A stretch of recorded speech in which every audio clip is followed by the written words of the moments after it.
GKM அவங்க சன்னை வந்து தமிழ் குமரன் அவர்கள் வந்து தமிழக வெற்றி கழகம் மூலயமா தமிழக வெற்றி கழகத்தில் அவங்க சார்பாக பேசிட்டு இருக்கிறாங்க. நாங்கள் வெற்றி கழக கூட்டணி சம்பந்தம் அதாவது சரியாக நாங்கள் இங்கே சொல்லுவதைத்தான் நீங்கள் சரியானது என்று நீங்கள் எடுத்துக்கொள்ள வேண்டும். மற்றவர்கள் சொல்லுவதை ஆங்காங்கே சொல்லுவதை நீங்கள் எடுத்துக்கொள்ளக்கூடாது. என்னைக்கு ஐயா கூட்டணி அறிவிக்கிறீங்க ஐயா? விரைவில். ஐயா, எடப்பாடி பழனிசாமி அவர்கள் வந்து நேற்று முதல் தேர்தல் வாக்குறுதியை வந்து சொல்லிக்கிறாரு. அதுல 2000 ரூபாய் பெண்களுக்கும் பஸ் இளைஞர் ஆண்களுக்கு வந்து இலவசமா பஸ்ல பேருந்து சொல்லிக்கிறாரு. அது எந்த அளவுக்கு சாத்தியம் ஐயா? அதாவது தேர்தல் வாக்குறுதி என்று சொல்லுவார்கள். இதை பொதுவாக தேர்தல் வாக்குறுதியில் எதை வேணாலும் சொல்லலாம். எப்படியாவது ஓட்டு வாங்குவதற்காக எதை வேணாலும் சொல்லலாம். அந்த வகையில் மக்கள் தான் தீர்ப்பளிக்கிறவர்கள், மக்கள் தான் எசமானவர்கள். அதனால் மக்கள் என்ன நினைக்கிறார்களோ அவர்கள் சரியாக வாக்களிப்பார்கள். ஆனால் நாங்கள் சேரப்போகிற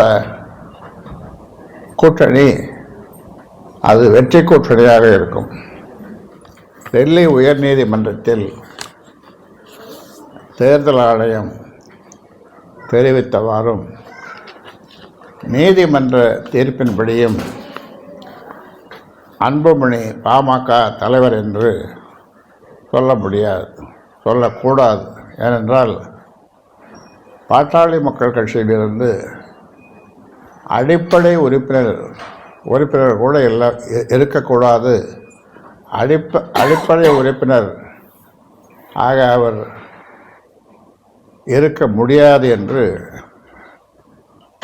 செயற்குழு, பொதுக்குழு, நிர்வாகக்குழு 3 குழுக்களும் சொல்லிய பிறகும் அவர் பாட்டாளி மக்கள் கட்சியினுடைய தலைவர் என்று சொல்லித் திரிகிறார். இது நீதிமன்ற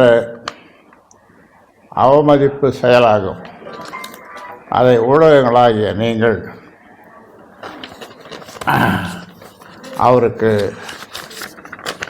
அவர் சொல்லுவதை வெளியிடக்கூடாது என்று, நான் தான் தலைவர், பாட்டாளி மக்கள் கட்சியினுடைய தலைவர் நான் தான் என்று சொல்லித் தெரிவதை நீங்கள் வெளிப்படுத்தக்கூடாது என்று, ஊடகங்கள் வெளிப்படுத்தக்கூடாது என்று உங்களை அன்போடு கேட்டுக்கொள்கின்றோம்.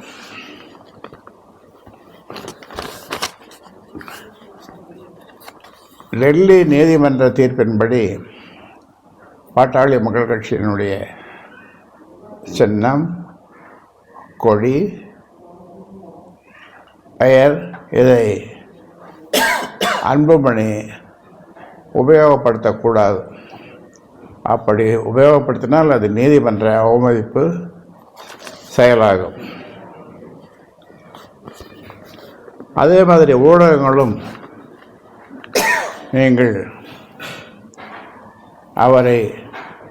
அவர் சொல்லுவதை, கட்சியினுடைய தலைவர் என்று சொல்லுவதை நீங்கள் அப்படியே போடுகிறீர்கள்.